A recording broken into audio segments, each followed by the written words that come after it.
আজি গাড়ী শিকোৱা বা এনেকুৱা ভিডিঅ' আজি বনোৱা নাই মই আজি জাস্ট আপোনালোকক মোৰ সাৰথিখনৰ লগত চিনাকি কৰাই দিব কাৰণেহে 1.5 মিনিটৰ এটা ভিডিঅ' নমস্কাৰ বহুত দিন বিৰতিৰ পাছত সকলোকে স্বাগতম জনাইছো মোৰ চেনেলটোলৈ আসলতে বহুত দিন হল মই ভিডিঅ' দিব পৰা নাছিলো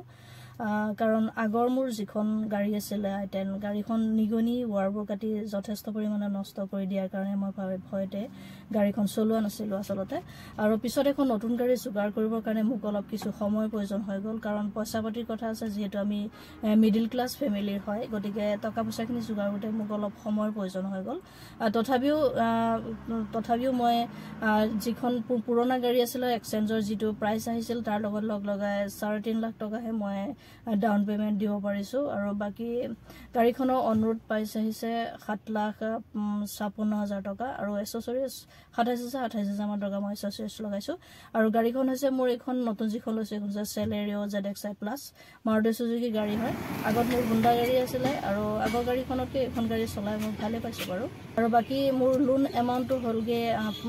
4,49,000 টকাৰ ওপৰত 50,000 পায় 4,50,000 টকাৰ ওপৰত মোৰ লোন এমাউন্টটো হৈ গ'ল আৰু মই লোনটো লৈছো